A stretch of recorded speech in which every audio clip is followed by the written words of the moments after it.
เราแต่ว่าที่ผัวให้เราเครียดในผัวเราตัวเฮ็ด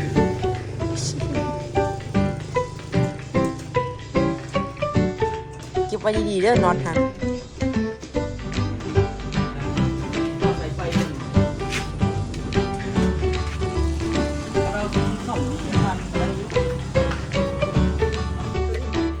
เรียบร้อยแปลงรถมาบิเลาะบินโดนคือว่ามีแห้งเนาะบนน่ะนะหั่นวังลวกหั่นแซ่บปันหั่นน่ะนะล็อกจาน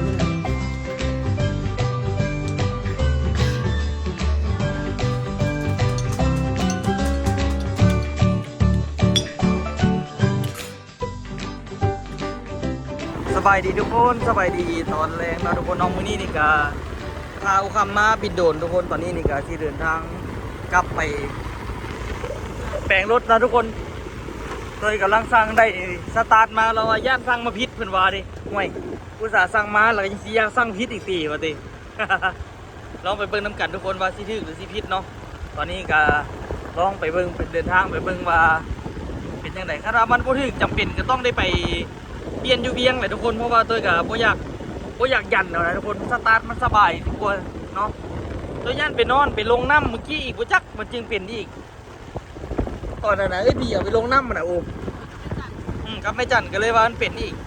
สุดก่อนนี้มันเป็นกันย้อนคอยไปลงน้ำมาแหละแล้วสุดนี้นี่ก็ไปลงน้ำอีกก็เลยว่า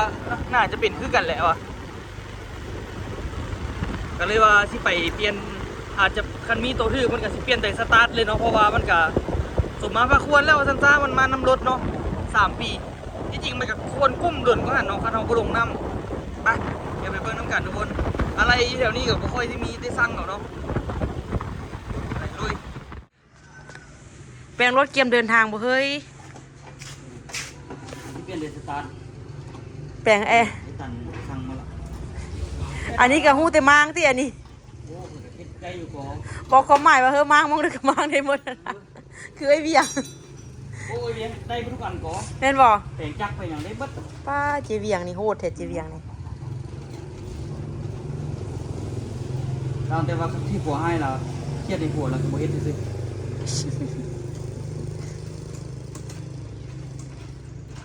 เก็บไว้ดีๆเด้อน็อตทัน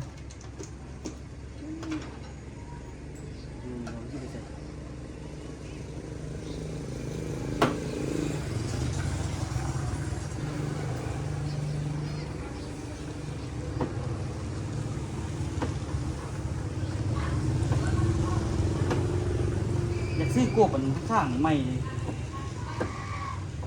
มันแตกเลยโซเทสลอกเบิดเอารถข่อยไปตั้งทำ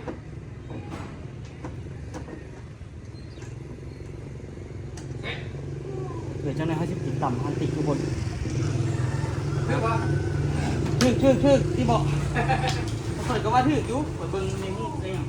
เบิกเราก็คือประเด็นคือเดี๋ยวเบิกก็มึงก็ไม่ ฮะเจ้าเบิ่งเอาวะว่าไปผมนั่นใหญ่กว่าเนาะ โอ้แล้วตา โอ้ซามา ที่ท่านเลยคือเก่าบอก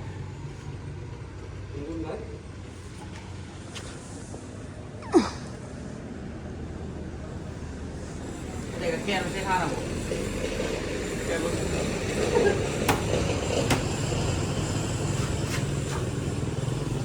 ดีได้ถ่ายรูปเบิ้ง เจ้าก็ได้บอกให้เขาซะ ถ่ายรูปรถส่งให้เบิ้งแล้วมา บอกเขาต้องบอกรุ่นบอกปีพร้อม มี นี่ มีเดี๋ยวว่าอีก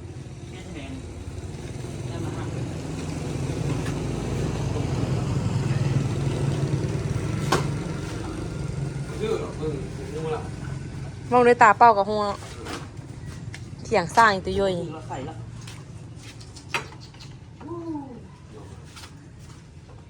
อังขึ้นอีกแล้วเจ้า ฮะ อังขึ้นอีกแล้ว นั่นนะไปวันแล้วเดี๋ยวจะได้ไปเปลี่ยนเอา เออ เปลี่ยนท่านเอานะแกละดิ อ่ะ แกละเปลี่ยนบันไดอยู่ คอยว่าน่ะมันเป็นน่ะย้อนสาเหตุเขาไปลงน้ำน่ะเมื่อกี้นี่น่ะพูดหรือว่า เขาถามว่าเขา เอาเฮ็ดรถเขาไปลงน้ำน่ะเมื่อกี้นี่น่ะแล้วน้ำเข้าน่ะ โอ้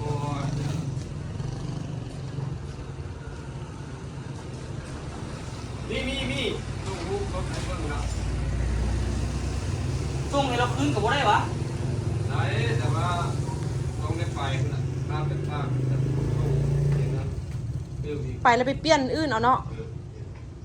ทอดให้ตัดไป เรื่อง มัน ใด ต้องทอดนะคนบ่ทอดนะทอดใส่ไฟเพิ่นถ้าเราซ่อมดีเป็นทานก็ได้อยู่ ฮะ ทานมีทราบก่อน ล้างมือก่อนเลย นี่เด็กยันกระแดกอยู่โอ้ลำคาญปะมึงลอกเบัดแถวนี้เอารถสีนี่บ่คุ้มเว้ย ก็ไปเซอให้รถประจำตัวไว้ ปั่นลูกเนาะเกอร์กันเนาะ มันต้านในประเทศบ้านประจำตัวหน้าบักเกอร์ไปเลยมองไป จักโอ้บักเกอร์กับหมู่ไปเซอก็อยากไปนำไป ไปใส่เฮ็ดอันนี้คนเดียวนึง โดนเลย บ่โดนเร็วซาดเฮ็ดถึงเนี่ย แบ่งกันแล้วมาสั่งเนาะ นูทายโซ่ปะนึงดูนี่เฮ็ดให้มันยากย่างใส่ได้แล้วก็แล้วละ สั่งเสียงเงินตัวเอง แปลงดีก็ขี้ข้านแปลงกันวะ มันแบ่งยังไม่ได้ไม่ได้ทำ แม่ต้นตาลมักไปไม่ได้เดี๋ยวคนเดิมนี่ขี่รถไปหาป้าถึงไปกินน้ำบ่ยอกเสีย อย่าบอกว่าเรื่องยังเอาคนจับ เรียบร้อย แปลงรถมาบิเลาะบินโดนคือว่ามีแหงเนาะ เอาตามเลยด้วย ขั้นตอนแล้วเนาะคนถามค่อย ตักตัวสิงคโปร์ มีข้างมึกกว่า ทางมึกมี โอ้ยลืมเอาหอยมานำเนาะหอยเฮาอย่าแล้วไว้เผ็ดปิ้งกินเอา เขาก็มีหอยนะ ว่า เขาจะมาขายกับบางที มื้อเลงก่อนสิลองเข้าไปซอมังกรอยู่น้องนั้นออกแล้วบ่โอ้ยหอดยามมันลายจ้าซื้อถุงเท่าไหร่วะเฮาซื้อถุง25,000แม่นบ่ บอกแต่ว่าเป็นหอยอ่ะสกูลเอามาเฮอ เนาะ หอยสกูลเอามาเฮอว่ะมืดแล้วว่ะตัวนั้น เราบ่ได้เอามาให้ตีถุงน้อยๆนึง บ่ได้ให้ว่ะ เราเอาไปกิน เขาแกะมาเรียบร้อยนะโล50,000 โถมื้อหน้าสิมาขายเด้อโล40 แกะตาเขาเลยคันเป็นเปลือกละโล ตัวซื้อมะนาวโลเด้อ อัน25เสื้อกระสาเสื้อกระสา มังนาวเอาแซ่บกว่าก่อ มะนาวเอ้ยแซ่บบ่น้ำงาใช่ปะ แกนกับบ่มีก่อ เป็นแล้วอ่ะ เป็นแล้วดิ อันไข่เขาไหม เป็นรสทวิตแล้วดิ เออ หลายก่อ อันนี้มันแข็งบ่แข็ง มังนาวบ่มีแกนคือกันโอ้ 2-3หน่วย เป็นจังได๋คือว่าแข็งมันเปลือกหนาติมันเปลือกหนาซะเด้มันเปลือกหนามันยังบ่ทันน่ะได้ที่ยังบ่ทันแก่ เอามาขายกันเนาะ แล้วเขาเอามาขายก่อนกระแท้แหละเห็นบ่มันน่ะเป็นตะปูตะปีดนี่น่ะ 3หน่วยได้ครบนึง คันว่าสังเกตเบิ่งมักนาวน่ะคันว่ามันน้ำมันสิหลายๆน่ะหน่วยเปลือกมันสิเกลี้ยงๆคันเป็นอันน่ะคันเป็นกระตูดกระตีดนี่มันยังอ่อนอยู่ มันยังบ่ทันแก่ ลูกค้าช่วงอยู่กับแอร์ค่ะหานหมู่เจ้าขนาดเอาไปซ่องมือแล้วบ่เปิดว่าซั่นดิ มันมาวันเสาร์วันอาทิตย์ดี เลย มึงครับปิด แอร์อยู่ข้างเลย เอ้ยนะฮะน่ะอันนี้จันน่ะโถ มึงเปิดมามึงปิด เอาเฮ็ดจังได๋นี่สิปรับปรุงห้านนี่โปสเตอร์มันติดตัวเท่ก็ติดยังขี้ไล่เอากับป้ายเด้ยังขี้ไล่กับปึกใส่ข้างนี่ให้เขาฮู้หั่นนะบ่เปิดมื้อใดแบบว่าเฮ็ดให้มันมีสีสันกว่านี่นะอันนี้มันบ่คือห้านพุ่นน่ะแท้ก็ยังขี้ไล่ก็มีป้ายทั้งหน้าหั่นนะเฮ็ดซะแม่เฮ็ดป้ายเฮ็ดแนวตั้งก็ได้นะ ฟ้านี่อีวันนี้ เอามาละ ย่างปะอยู่ แหน อันนี้ไผสั่งอันนี้ อันนั้นอันขวัญเนี่ย ตำยัง ตำทะเล กินอ่ะนะกาแฟนี่เราว่าอิ่มแท้อิ่มว่ะกาแฟกับชาเขียว อยากสาเขียว อู้บ่น่ะนะหั่นวังลวกหั่นแซ่บปัน ให้อีนกมันตี หั่นน่ะนะ มันบอก แม่นที่บอก หั่นนั่นบ่นั่นน่ะอนุบ่มีไส้หั่นน่ะ กินแซ่บแซ่บแจ่มขนาดอ่ะพอใจแล้วมื้อนี้รถดีละอุกใจอยู่ เที่ยวอะ ฮะ เที่ยวอะ ที่ออกเดินทางแล้วก็ เงิน YouTube คือเว้น แต่ตั้งบ่ทันมาเป็นหยังดอกฮะเพิ่นอัดเสียงเพิ่นอัดเสียงเอา อ้าว บ่อยากดาวน์โหลดแล้วเพิ่นไปอัดเสียงเจ้าก็ไปอัดอยู่ห้องน้ำพุ่นแม่หมูดถ่ายคลิปอยู่เศษบาทนี่ลูกบ่มีพอ1 2 3 4 5 6 7 8 9 10ตัวปาดทีโตยอมละเลี้ยงมานี่มีคนจองละจองตัวนี้ว่าการข่าวนี่วะตัวการข่าวเขาเอาละว่าแล้วนะ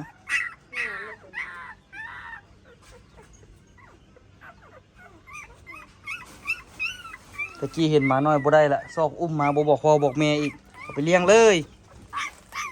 เดี๋ยวนี้อยากยอมละเลี้ยงมาก็ได้ทายเบบีไปแล้วไม่จันวะ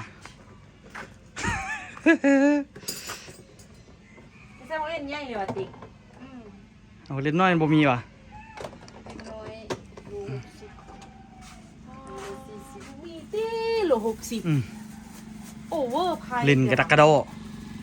จูเบียมโลเล่นหูเนาะ โอ้โล18,000ยามนี้ยังเหลือ ขึ้นแล้ว ตั้งแต่ว่ามันอันนั้นเว้ย บ่ขึ้นก็สิบ่เกิน มันออกหลายคืออย่างนี้มักเล่นฮะ บางบอนถือ ไป กัน เจ้าอะไรเดียว สิอายเซเป็นนัวเนาะกระโพดกระโพเนาะธรรมดาซะมันแหละเพราะเราว่านะโลนึง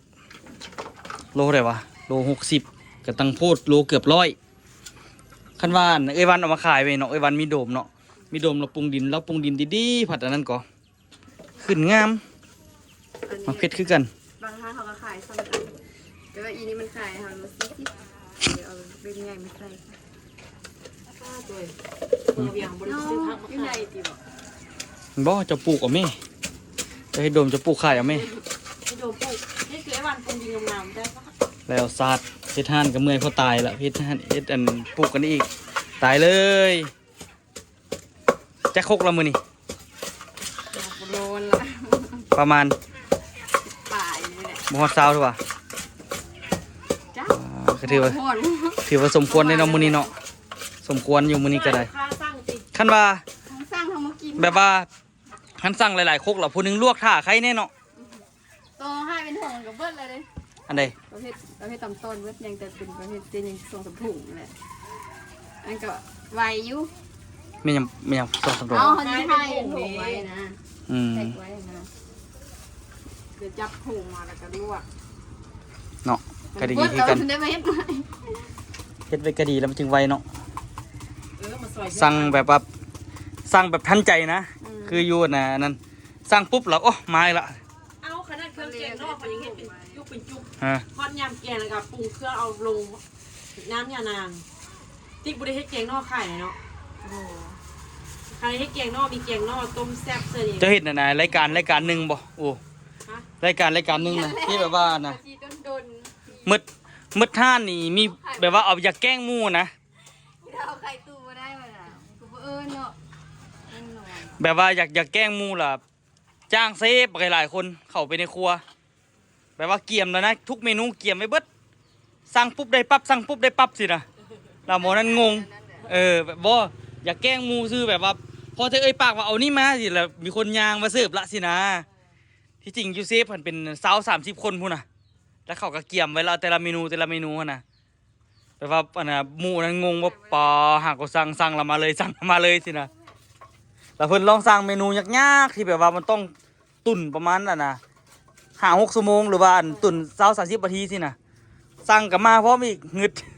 จริงๆเขาเกี่ยมกันหมด ที่จริงเขาเกี่ยมกันเบิดละเขาแกล้งกัน แต่ก็ต้องเงินหลายสมควรสิแกล้งนั้นก็ได้ โล60เขาเลยเอาได้เมื่อเวียงก่อนสิไปตลาด เพราะว่าเดี๋ยวสิปลูกขายให้ โอ้นี่เห็นอันเทศเอาลงนะอะไรวะสิ สั่งกับบริบติกสมมุติว่า ตั้งเขาก็เอา มาเขาก็นั้น แบบว่าให้ผู้หนึงแบบว่าผู้รับหิ้วนะแล้วสร้างแล้วเอามาให้คิวรถให้หั่นน่ะจดไว้มื้ออื่นน่ะมาส่งคิวรถเด้อแล้วเจ้าเอาค่าหิ้วสินะมันต้องมีแหละ กับแพงคือเก้าค่าฝาก ก็แม่นอยู่ เขาซื้อมาเขาเอาทุกเครื่องอะดิแล้วมาอันตลาดเขาว่ามาขายต่ออีกขึ้นราคาอีก สองเที่ยวเนาะตายแท้ก็เขาฮับเอาแพงเขาจึงได้ขายแพงถ้าเขาฮับถือเขาก็ได้ขายถือกันเลยเนาะ ความหมายว่าเขาห้ามมาซาวเขาต้องใส่30-40%เลยค่าน้ำมันมันแพง ก็แม่นแหละ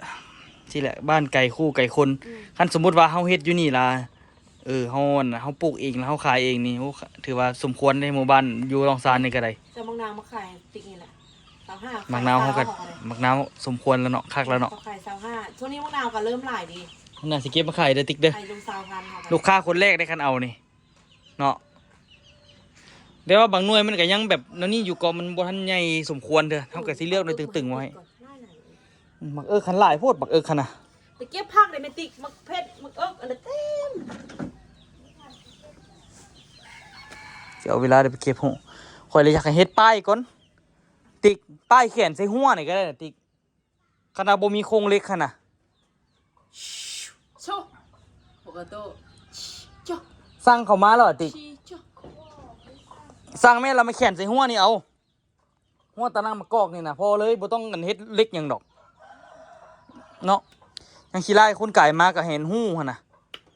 เราก็เฮ็ดคลิปโปรโมทแล้วก็ให้มันเห็นหน้าห้านดี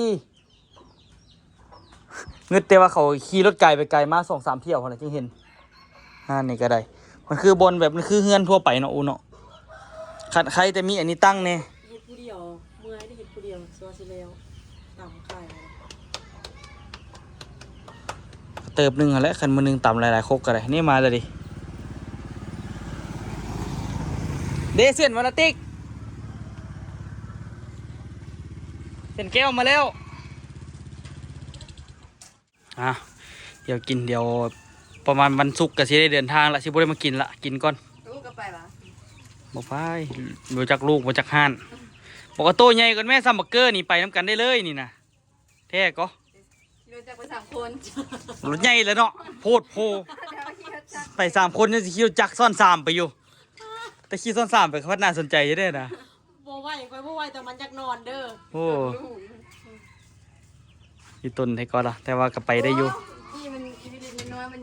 ขี่ไปเวียงคนน่ะ อืม เอาแพปุ๊บ ไปกินซีดาดวะ มิลินน้อยเอ้ย ส บ่ มัยนั้นมันยังขี้พุ่น บ่มิลินนั่นเอ้ยบ่เด้อเอามันถือผ่าทองใหญ่ๆนะ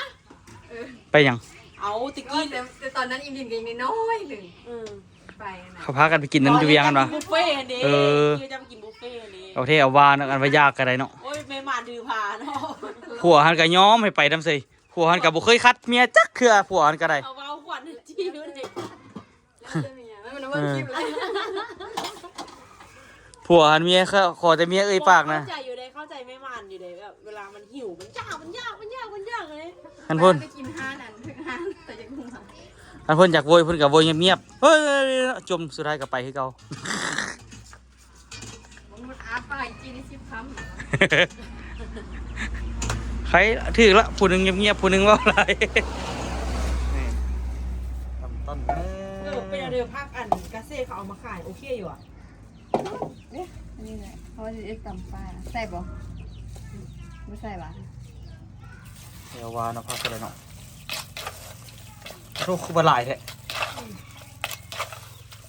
แม่นอยู่ไอ้ติ๊กแม่นอยู่มันคือหลายแท้ นี่ลูกค้าน่าใส่บูมาว่ะ บ่แม่นเมื่อกี้นี่เฮ็ดอันนะลวกกะว่าสิลวกอันนั้นเสือกเส้นมาอันบ่ ฮะโอ้ ตั้งท่าอยู่แล้วป่ะ ปกติลูกค้าน่าใส่บูมาว่ะ มื้อนี้ว่ะมื้อ โอ้ นี้ ห้านนั่น มื้อ มา นี้บ่เห็นเมื่อวานนี่หลายนะ ห้านมานาแม่ของประเทศเป็นตะเข้าเลยเดียวนี่นะมีนะมันเป็น เฮ็ดเป็นอัน มันก็งาม เนี่ยอันนี้ว่าของขึ้นจังซั่นแหละอันว่าสิเฮ็ดอยู่นี่หั่นนะเอาก้อนหินมาแซ่นะได้บ่ แม่ซีมคนเดียวแล้วถามว่าได้บ่ เอาหน้าเลย คือบ่ต้องถามซะซีมคนเดียวถามว่าได้บ่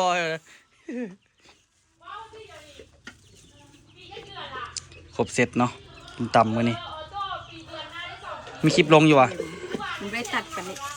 คลิปอยากเฮ็ดตำนี่ ลูกค้ามาหวานนี่ดิ สิตัดลงกับบ่ได้ลงตัดลง จากถ่ายคลิปบ่จักเฮ็ดต่ำเนาะลูกค้าก็ท่ากินอยู่หาไปตั้งกล้องอยู่ เลยครับมาขึ้นก็มาตัดเลย แท้ อุ้ย บ่กายมันพอดีแล้วก็บ่กายมันพอดีแล้วจึงอันนั้น เอาตัง แล้วก็เศร้า แล้วแบบพามาเลยก็ แล้วก็ไปเลยกล้องก็ทิ่มไปเลยคัก ก็มีคนโทรมาเลยมาฮักภาพกับคาไว้คาตั้งขาตั้งกล้องให้ นี่ เร็วตำต้นอ้าวอืม พิเศษว่าติก มาแล้ว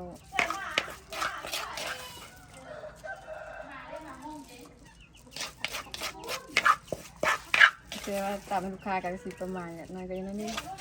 นะตั้งลายนะสนองดูลายกระดอลายเอ้ย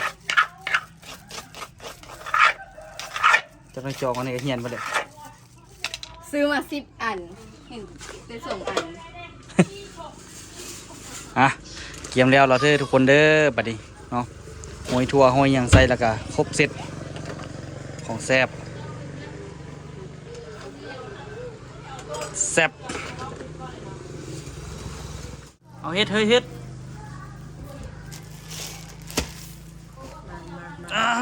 มาเด้อมาเด้อหอยพี่น้องเขาจะกินน้ำเนาะ มื้ออื่นเขาจะไปซื้อนึง เขาจะกินน้ำหลับมาเด้อลองซานพี่นะ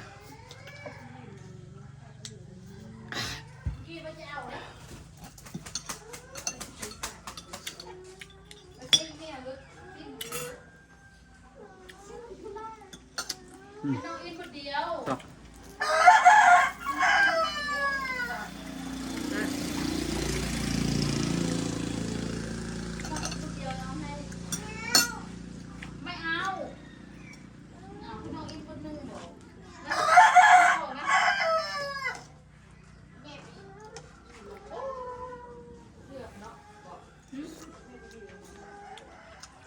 ใส่จานดิ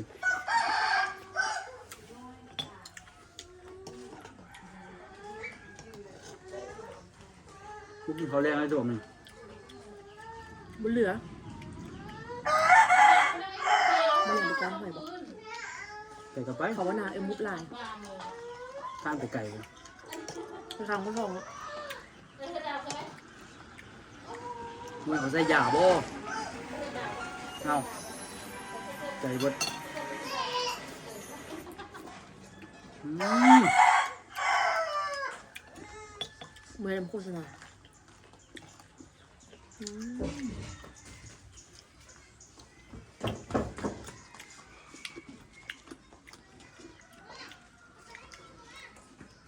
สะใจเวลาเดินทางไปไม่เมื่อยเห็นห้างตู้มันเหลือสร้างต่ำมันได้รสชาติแล้วนี่คักขนาดนี้เนาะ แต่ชื่อเมื่อวงมาแต่ผูเกาลักเลยลงแต่12 โมง 3 โมง 4 โมง 5 โมงเขายังบ่ฮอดอันเขายังบ่ฮอดกาซี่อะนะ มันนอนใส่เหมือนนอนโรงเรียนว่ะ สุดท้ายเขาพากันเมื่อยทางเอามาซื้อเขาแล้วเขาไปกินอยู่ในห้องเขานอนรับเลยนะ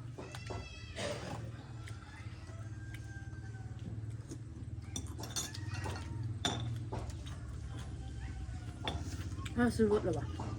หืม ต้องซื้อรถเหรอวะยังเนาะ เนาะมันคิดว่าคิดไอ้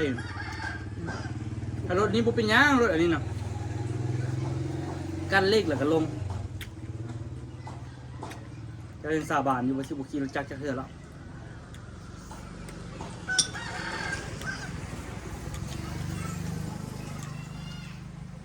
ผู้ชายขี่คือเก่า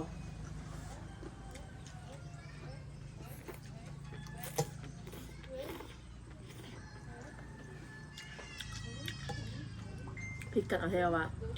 พี่ผู้กอลักมึงนะ อ่า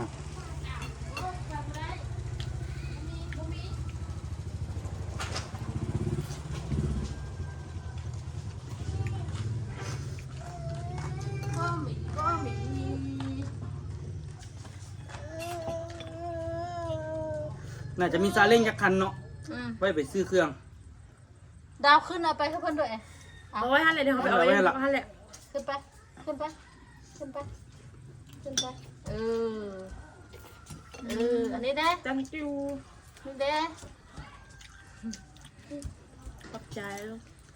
ตุ้ยบูมาว่ะ มาฮอดวังนึงเนี่ย วันนี้วันหยัง มื้อนี้วันข้านบอก เขาพักโรงเรียนเลยเนาะ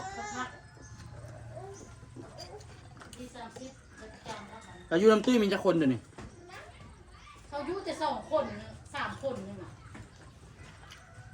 เอาแล้วเนี่ยเปิดละ มือเขาเปิดจุดซื้อ อืม วันจันทร์จันทร์หน้าคุณบอกเขาจันทร์หน้าสองเอาปกติแล้วเหรอ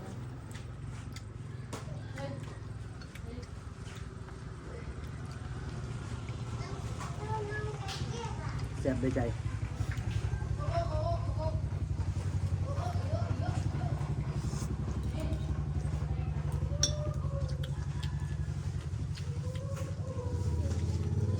มักครั้งหมึกทุกคนเลยไอ้โรดก็มักก่อน นี่เหรอ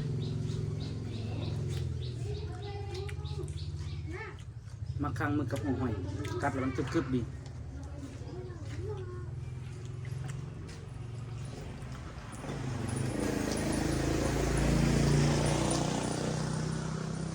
ตัวมันจะแซ่บเนี่ยหรอนี่มากเลย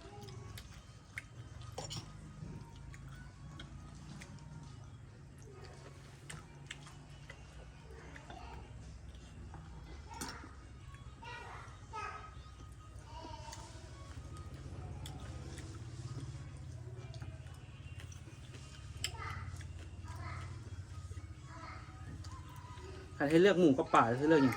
ปลา จะเลือกป่าจะได้ชนิดเดียวแล้วจะเอาไปยัง แต่นิดเดียวปลากีรามเดี๋ยว เจ้าก็จะเอาปลาทะเลไปยังวะ ปลาฮารีเค็มพด มันจะไปเค็มได้สดๆ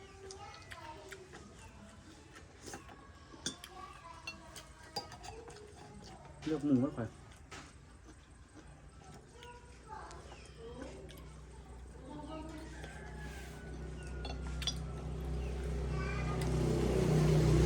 โอ้ดีใจ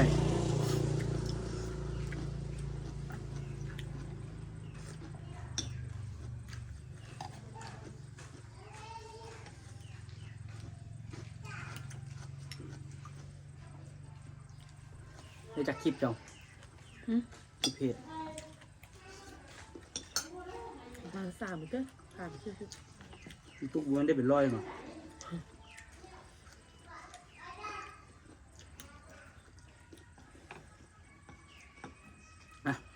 เดี๋ยวกินตำก่อนกลับไปงานเนาะแซ่บ โซกินผักแซ่บ ก็ได้ครับแล้วทุกคนน้องมื้อนี้นี่ก็ถือว่าเป็นมื้อหนึ่งที่มาจริงๆแหละจะเมื่อยแต่เมื่อวานนี่แหละหนักโคตรแต่ก็ถือว่าได้นอนไวนะเมื่อวานนี้โบฮู้มองข้างโบได้รู้สึกอย่างเลยจะกินอบเย็นน้ำกระเจ้าเนี่ยโอ้เปิดมือเลยทุกคนเลยกินตำกระแซบหลายเนาะตอนนี้นี่ก็เดินทางกลับเงินแล้วก็ไปเฝ้าห้านแล้วก็ไปเอาออโต้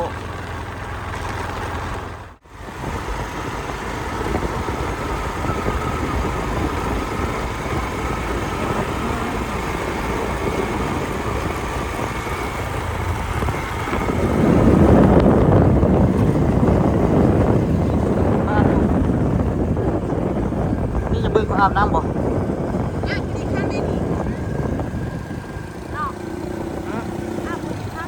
น้ำปกติใส่ปะนี่อาบแท้เหลือบน้ำงามปะนี่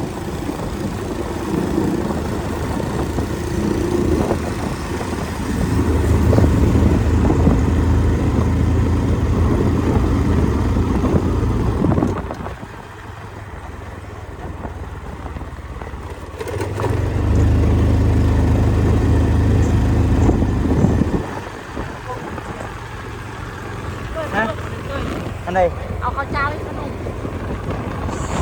ต้องพายแค่มากินเกี่ยงปีหนึ่ง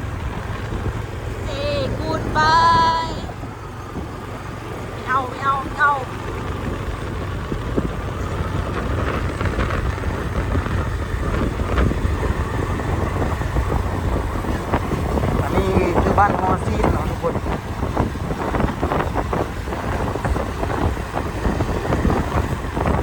จากสร้างหัวอีกก็เป็นวันที่อันนี้เลย ก็ยังเป็นคนเดินขายเครื่อง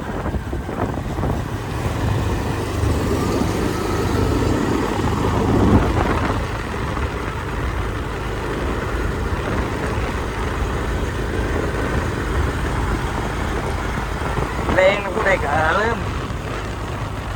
กับหอกับเงินเน็ตยูเฮ็ดกินเนาะคำแล้วกันหนึ่งเข้าเป่าไฟแล้ววิถีชีวิตบ้านเฮาเฮ็ดจังได้เนาะลงมาจากหัวจากสวนอยู่ภูเก็ตนะเก็ตน้องเฮานี่ก็ได้